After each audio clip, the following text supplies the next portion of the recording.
surrounded by cladding on a top floor. With her 3 children, it's a home that's potentially unsafe, and one deeper is trapped in. It's a 2-bedroom flat that we're very quickly outgrowing now with 3 children sharing a bedroom. We want to sell and move on, find somewhere bigger and also cheaper because we can't afford to live in London any longer. But her home is now effectively worthless as she can't prove her home is safe, and the life savings she put into the property are now worth nothing. We are claiming universal credit. We are reliant on food banks and vouchers to feed us. So anything else on top of this is going to ruin me. I may have to declare myself bankrupt, but I don't want to do that. Deepa lives in one of the thousands of homes checked for fire safety after Grenfell.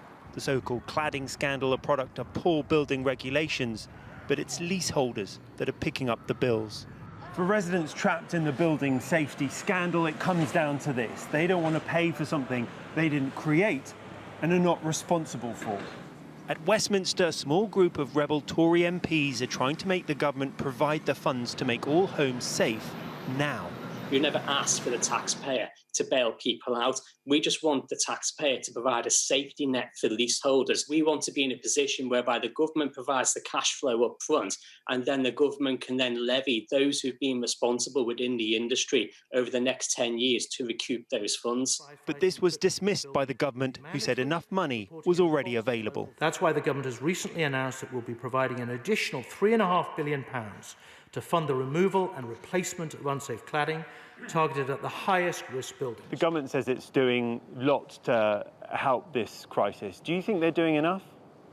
Not at all. I have worked very hard to become a chartered accountant.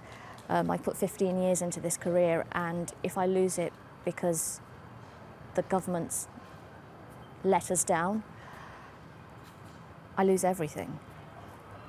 As time passes since the tragedy, the fire safety crisis continues.